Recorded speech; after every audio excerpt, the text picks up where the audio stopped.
Now the Bears on the counter. 4 players attacking to our right with a 5th arriving on the near side in Hills. This is shot from a long way out. Oh my goodness! Are you kidding me? That is the shot of Soleil Dimery's life, and the Bears have equalized against the #1 team in the nation. That's tomahawk deep down the left field line. Goodbye. And with one swing, the Huskies take the lead. It's a 3-run homer for Alicia Flores. Popped up. Left side. Remember, the shift was on, so this is going to be a long, long run. It's going to be caught. Bauer with an incredible catch right in front of the Terrapins dugout. Turner at the buzzer, that rainbow. Evan Turner with a dagger to close the 3rd quarter on a shot that almost hit the rafters. 19 for Turner on an impossible 3 to end the 3rd quarter, and the Aggies take an 18-point lead into the 4th. Inside, there's the finish. Stanford smelling blood, and CJ Injart might have delivered the knockout blow here at the Big Splash. And Alex Hall with this curling ball. He just put that on a platter, and all it needed was the gentlest of touches, and Washington gets the goal that they have well deserved 6 minutes into the 2nd half. The Dogs are hungry, and they've got a lot of bites. On cue, Alex Hall. He bags a pair in a span of about 3 minutes. And this one, the more conventional variety, gets onto his left foot and finishes. Swing and a high fly ball. Right field. Comes back. He's to the wall. It is way gone. Rentaro Sasaki sends one into orbit. And it's the 5th Sasaki bomb of the year, and it slices the deficit in half. Weir continues to attack. Curzan tries to set it up for Mitchell. What a sliding job there. Mitchell, though, gets another shot, and Tegan Y with a spectacular save. And here they are right now. And a chance for another 1v1. Can Tegan Y stop this? Yes, she can. Kick save, and I mean a beauty by Tegan Y. 2-2. Ripped on the ground, base hit to left field. 1 run scores. Here comes Chan, and it's 3-0 Stanford. Economides is going to end up at 3rd. This ball gets away. And the Cardinal have Stanford Stadium rocking here in the opening inning. UC Davis trying to send their seniors out with a win in their final home game of the season and spoil a possible NCAA tournament bid for UC Irvine. It's UC Davis and UC Irvine coming up here on ESPN Plus, the final game of this 3-game series. And welcome inside the Dobbins Stadium press box, everyone, alongside the Cal Aggie Hall of Famer Bob Dunning. I'm Greg Wong. Well, Bob, we'll get to UC Irvine in a second. They've taken the first 2 games of the set, but first, UC Davis, plenty to play for today. It's senior day, and a chance to send 3 seniors that have been so important to this program out with a win. James Williams III, Nate Freeman, Nathan Pang have really led this team through a transition into the next chapter of UC Davis history. Yeah. Well, it's time for a Hercules Tires strong move of the game.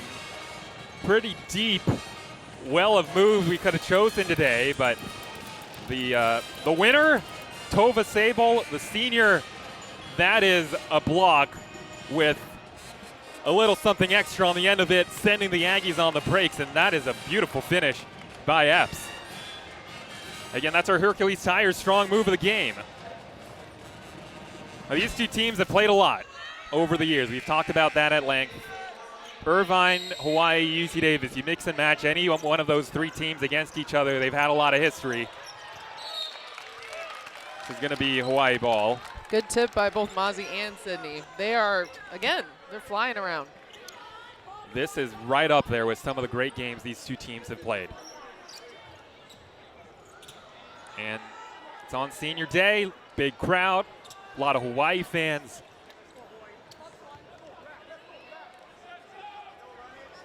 And there's been plenty of chippiness on both sides. And who knows, this might not be the last time they meet this year. You can sense that the end of the season is coming, though. Everybody's playing their best basketball right now. Yeah, this is a preview of what we're going to get in Henderson. That is going to be a treat. Leifotu with a big layup. Man, has she been large today. Shifty, knows how to get her shot off. Consistent, too, throughout the entire game. Now the Aggies need a bucket here. Trying to come up with an answer. Harris, nice drive. Sable for three and the tie. Yes, sir! First three of the game for Tova Sable, one of the great players in Aggie history. On senior day, rains down a triple to tie the game at 56. And an official's timeout. Again, I think we have a clock issue. You know, Tova, I don't even know if she was ready to shoot this three. She was not expecting that pass. And they are going to review this to see if it was a 2 or a 3. So we'll see if we get an angle at this. But again, Tova Sable does not need any time. She can be standing straight up and still be able to make that shot. So much power, so much strength in her legs. You talked about how it is going to be a three-pointer, it looks like. Yeah, confirmed it's a 3. She was behind the line. You've talked about when she first got here, she was primarily a scorer. I don't even know why they needed to review that. Me either. I don't know what we're seeing. I don't think either team is going to complain about some more rest right now, but Tova has just rounded her game so sharply between her defense, her passing, her dribbling. She truly is a player that does a little bit of everything. Actually, not a little bit. A lot of everything. Here's Jovi Leifotu. Usually her sister, Wahine Kapu, that's doing most of the scoring. Right now, it's Leifotu. Wahine Kapu, though, still can get hot in a hurry. And you're getting the sense that she is getting in a groove. Yeah, I mean, Hawaii did a great job of just having a lot of switches, a lot of confusion on the defensive end, and that's what gets Wahine Kapu a really wide open mid-range shot. Missed her last for first 11 shots. Sable. That's a high percentage shot for her, just maybe a little wide of an angle. But anyway, Wahine Kapu is now 4 for 16, so she's hit 3 of her past 5. And Hawaii gets a stop. No doubt, points are going to be hard to come by down the stretch. Leifotu, Sable again played the defense. She got a hand on that. A dozen on the timer. There's a lot of blocks going on in this gym. It's nice to see. It has felt like a block party for sure. Actually, I'm not, it's Sable didn't argue, so she did get a piece of that. Burns with another steal. Sends Epps the other way. We are tied again. Sydney Burns has been the igniter. Playing up to her last name. And what's great, too, is Nia Epps is just always sprinting down the floor, ready for that transition pass after that steal. Burning the midnight oil on this end of the floor. Wahine Kapu, nowhere to go with Sable. Leifotu, again, Tova right there, but they call a foul. Tova didn't like it. This is, yet again, Sydney Burns reading it all the way. 5 steals in Honolulu, 4 in the rematch. And Nia Epps with the conversion. And they call this in the act of shooting too. Again, I think the Aggies think Leifotu sold the contact. We'll see if we get another look. Jovi Leifotu with 11 points. She averages about 5 a game.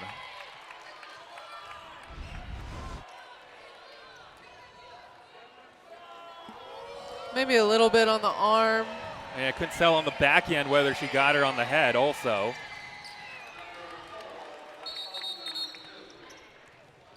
2 free throws for the Wahine. They have 17 free throws today, 13 out of 17. The Aggies 8 out of 12. And again, we have a clock issue.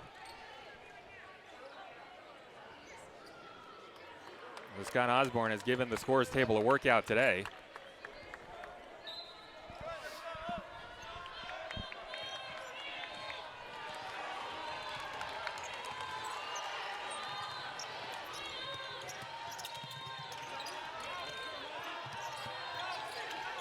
Burns is going to do it herself. Nice spin, going glass, Sydney Burns! She is on fire. Defense, offense does not matter. She's leading this team great. She is completely tearing the roof off this place. Loudest 6 points you're ever going to see. Tied again at 60. Perez. Aggies with a chance now to take the lead, and guess who tapped that rebound in Norris? Sydney Burns. And she steps on the gas. The motor is relentless.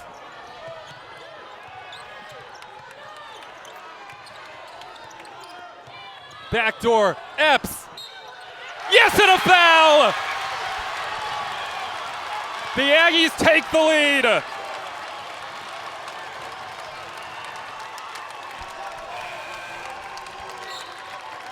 Sydney Burns and Nia Epps have put the Aggies on their back down the stretch.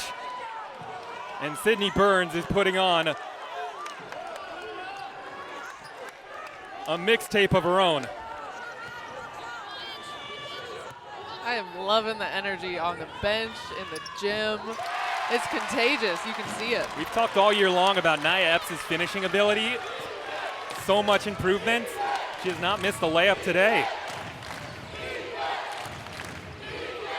Maybe the first one early, but other than that, she has been automatic from down there. And there the and one. Aggies up 3.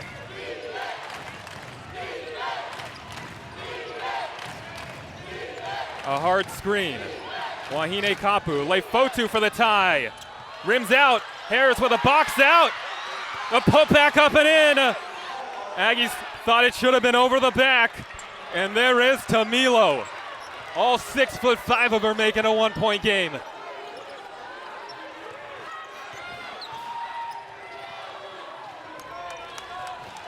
Under a minute left in another classic between UC Davis and Hawaii.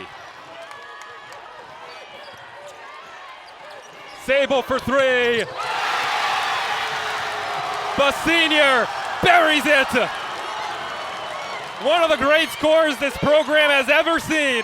Give the Aggies a 4-point lead with another 3-point hit in Leifotu. One more response by the Wahine to stay alive. This is a 5-second differential. And so Hawaii is gonna foul. Tova Sable, this is what the great ones do. End of the game, that is when they take over the game. This is why she always has the green light.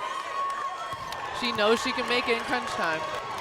So Burns was the one that got fouled. I give a lot of credit to Hawaii. With this place erupting, they have come down to the other end and just made some huge shots to keep them in it. But Burns at the line. It's been her day. It still is. Well, I think for Ned Frucci, when he has a chance to look back on this freshman year, he'll be proud of the strides that he made. He's a guy that I think he can just slot right into the rotation next year. This Aggie pitching staff that Zach Thornton has taken command of, and they have turned in one of the best staffs in the Big West. So Frucci, who came in to this game with an ERA around 5, is going to end his year with an ERA right now 4.98. So he's still responsible for Becker, who's at third after he tripled in the go-ahead run. And here's Rowan Barnes, who you said it the other day, JD, this guy has been who Zach Thornton, Tommy Nicholson have gone to when they need to get out of jams. The fireman role that Caden Riccomini was so good at. And Barnes has taken over and been outstanding, and now he is trying to hold this to just a one-run game as Ghana swings and misses. Aggie infield in. Yeah, and to your point, Greg, I think Barnes has kind of just been that guy where they can trust him to throw any pitch in any count right there. He opens with the breaking ball. Kind of just gets Ghana guessing on the first pitch. But as you mentioned, infield in here, just hoping for weak contact. And gets ahead 0-2. Left that ball a little elevated, that breaking ball, but Ghana not able to put it in play.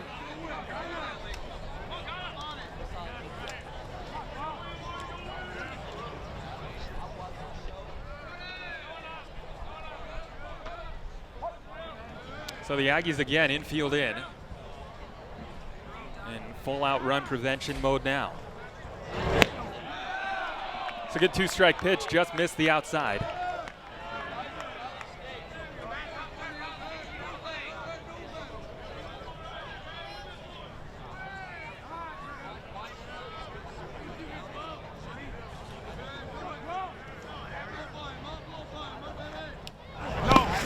Another good stop by Riley Acosta.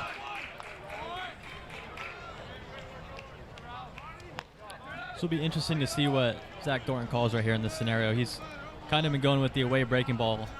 Ghana's eyes are kind of out there right now, looking the outer half. Let's see if he tries to get him off the plate here with the inside fastball. And Zach Thornton, for those who don't know, he calls all the pitches from the dugout. That's usually the case across college baseball. Pitching coaches call the pitches.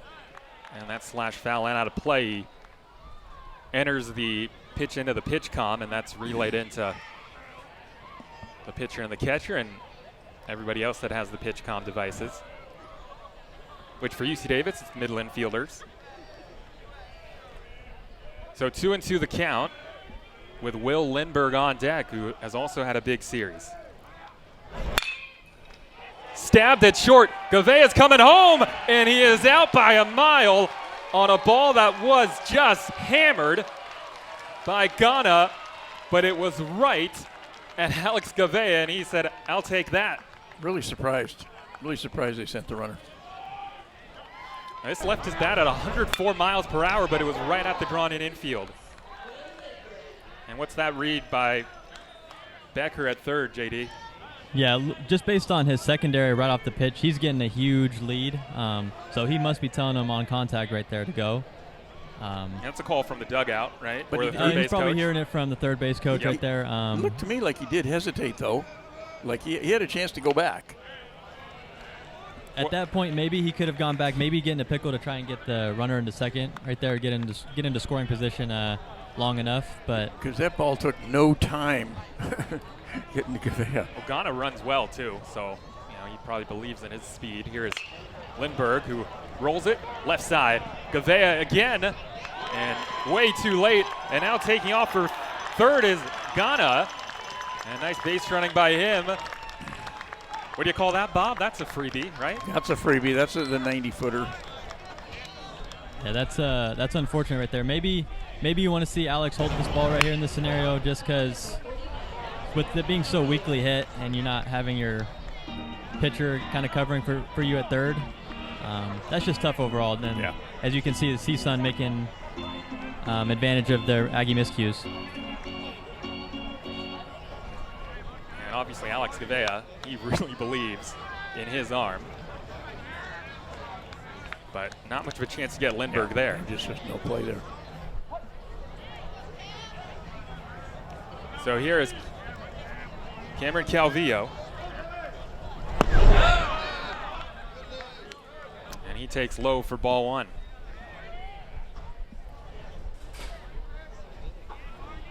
So first and third, 2 away. Barnes trying to keep this a one-run game. Hey, the good news is for Frucci, his run doesn't score. So he's done for the season and got the ERA under 5.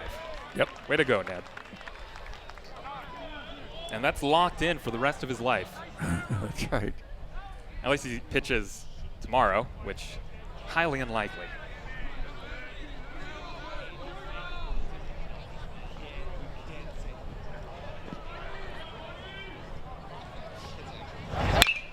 Popped up Shallow right. It's Lee and it's Howard. Who's going to take charge? It's going to be Ryan Lee. And that will retire the side.